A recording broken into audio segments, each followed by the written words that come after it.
Sunday story telling time మనం ఎలా మార్చాం నేటి కథల్లోకి మార్చాం కదా. అయితే ఈ వారం కథ చెప్పుకుందామా మరి. అదేంటి సాక్ష్యం. ఏంటి సాక్ష్యం. ఒక రోజున తెనాలి రామకృష్ణ మార్నింగ్ వాక్కి బయలుదేరారట. దాన్ని ఏమంట వహ్యాలి అంటారనమాట తెలుగులో. కొంత దూరం వెళ్ళగానే ఒక వ్యక్తి ఆయన కాళ్ళ మీద పడి, స్వామి స్వామి మీరే నాకు న్యాయం చేయాలంటూ బోరున విలపించాడట. మిత్రమ బోరున విలపించాడట. బోరున రామకృష్ణ అతన్ని లేపి, నీకు ఏంటి లే లే లే ఎందుకు నా కాళ్ళ మీద పడుతున్నావు, నీకు వచ్చిన కష్టం ఏమిటి, వివరంగా చెప్పు, నేను చేయగలిగిన సాయం ఏమన్నా ఉంటే చేస్తాను అన్నాడట తెనాలి రామకృష్ణ. అందరికీ తెలుసు తెనాలి రామకృష్ణ ఎవరు, కవి కదా. అయ్యా నా పేరు అప్పన్న, చిన్న రైతులు, ఉన్న 1/2 ఎకరంలో పంట పండించుకుంటూ కుటుంబాన్ని పోషించుకుంటాను.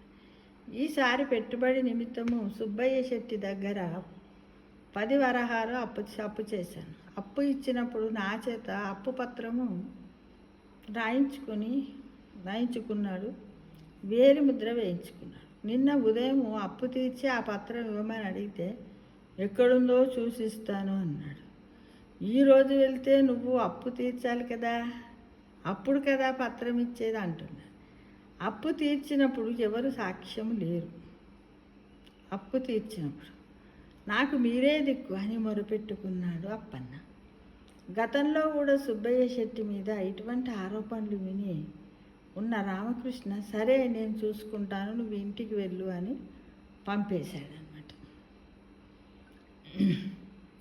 అప్పిచ్చిండు, అప్పు మీద వేలిముద్ర వేయించేసుకుంటాం.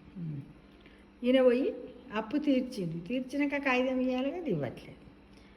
తర్వాత రామకృష్ణ హడావిడిగా సుబ్బయ్య శెట్టి ఇంటికి వెళ్ళి, శెట్టి గారు ఉన్నారా, నాకు అత్యవసరంగా 100 వరాహాలు కావాలి, పత్రాలు సాయంత్రం రాసుకుందాం, వడ్డీ ఎంతైనా పర్వాలేదు అన్నాడు.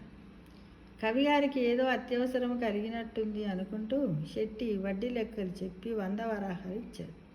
అవి తీసుకొని రామకృష్ణ అక్కడి నుంచి వెళ్ళిపోయాడు. సాయంత్రం వరకు రామకృష్ణ వస్తాడని వేచి చూశాడు సుబ్బయ్య శెట్టి. ఎందుకు రాకపోవడంతో శెట్టి బయలుదేరి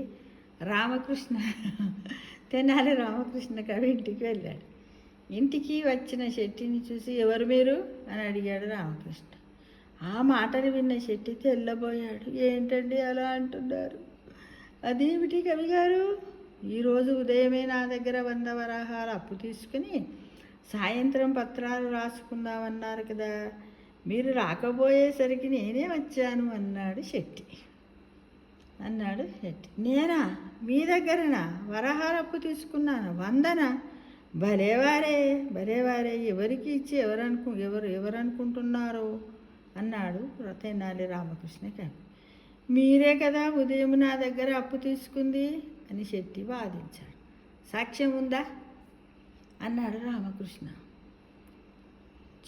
చెట్టికి ముచ్చెమటలు పట్టాయి. లబోదిబోమంటూ రాయలవారి దగ్గర పరిగెత్తుకుంటూ వెళ్ళాడు. రాయలవారు తెనాలి రామకృష్ణ కవిని పిలిపించి, ఏమిటి రామకృష్ణ కవి, నువ్వు శెట్టి దగ్గర అప్పు తీసుకోవడం ఏమిటి అని అడిగాడు. అదే కదా ప్రభు నేను అనేది, నాకు కావలసినంత ధనం ఉంది, ఇంకా కావాలి అంటే అడిగినంత ఇచ్చే మీ అండ ఉంది, నాకు శెట్టి దగ్గర అప్పు చేయవలసిన అవసరం ఏమిటి అన్నాడు రామకృష్ణ. విషయాన్ని గ్రహించిన రాయలవారు బిక్కమొహం వేసిన శెట్టి వంక చూస్తూ, రామకృష్ణ ఏమిటి శెట్టి చేసిన అన్యాయము అన్నారు. శెట్టి దగ్గర అప్పు చేయవలసిన అవసరం ఏమిటి అన్నాడు రామకృష్ణ. విషయాన్ని గ్రహించిన రాయలవారు బిక్కమొహం వేసిన శెట్టి వంక చూసి, రామకృష్ణ ఏంటయ్యా ఇది, ఏమిటి ఈ శెట్టి చేసిన అన్యాయం అన్నాడు. అప్పుడు రామకృష్ణ, అప్పన్న ఇలారా అని పిలిచాడు. అప్పన్నను చూడగానే సుబ్బయ్య శెట్టికి అంతా అర్థమైపోయింది. నన్ను క్షమించండి మహాప్రభు, అప్పన్న నాకు ఇవ్వవలసిన 10 వరాహాలు ఇచ్చేశాడు, అతని పత్రాలు వెంటనే ఇచ్చేస్తానంటూ ప్రాధేయపడ్డాడు. అప్పన్నకు శెట్టి అన్యాయం చేయడంతో రామకృష్ణ ఈ నాటకం ఆడాడని అర్థమైంది. ఎవరికి? ఈ చెట్టికి ఆ చెట్టికి అర్థమైంది. ఏమని? ఓహో, కావాలని ఈ రామకృష్ణ కవి నా దగ్గరికి వచ్చి ఇది తీసుకొని ఈ విధంగా నాకు కనువిప్పు కలిగించాడు అని అర్థమైంది. అయితే అప్పన్నకు శెట్టి అన్యాయం చేయడంతో రామకృష్ణ నాటకం ఆడాడని అతనికి అర్థం. శబాష్ రామకృష్ణ, శబాష్ శబాష్ అంటూ మెచ్చుకొని శెట్టిని మందలించి పంపారు రాయలవారు. అంటే మనం ఎప్పుడైనా ఏదన్నా పని చేస్తే నీతి ధర్మాలు నువ్వు ఇచ్చే ముందు కరెక్టే, కాగితం రాపించుకున్నావు, ఇచ్చావు. కానీ ఆ వ్యక్తి తిరిగి నీకు చెల్లించిన తర్వాత అతనికి ఇవ్వాలి, లేకపోతే అతని ముందు దాన్ని చింపేసేయాలి. కానీ దాచిపెట్టుకొని మళ్ళీ కొద్ది రోజులైనాక మళ్ళీ ఇవ్వలేదని అడిగి అంటే ఇప్పుడు తీసుకునేటప్పుడు సాక్ష్యం ఉండరు, ఇచ్చేటప్పుడు ఉండదు. తీసుకునేటప్పుడేమో కాగితం సాక్ష్యం రాస్తాం, సంతకం పెడతాం, ఇస్తాం. ఇచ్చేటప్పుడు ఈయనకే ఇస్తాంగా నలుగురు తోలుకపోయి ఇయ్యాం కదా. అట్లాంటప్పుడు ఎవరైనా జాగ్రత్తగా ఉండాలి. ఇచ్చిన వాళ్ళైనా పుచ్చుకొని వెంటనే ఆ కాగితాన్ని రాసిచ్చినటువంటి కాగితాన్ని వెంటనే ఇచ్చేయాలి.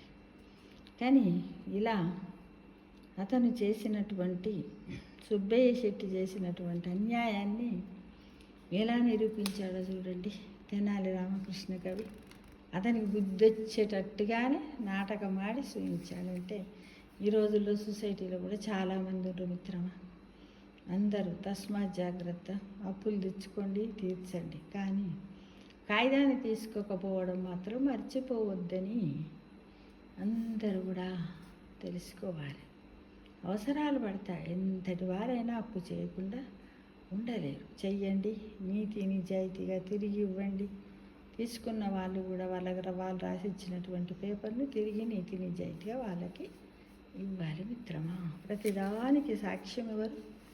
మన మనస్సే సాక్షి. మన మనస్సాక్షి అనే విషయాన్ని అందరూ నమ్మాలి.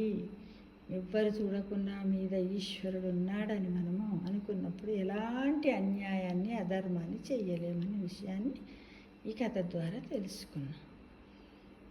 Thank you for watching.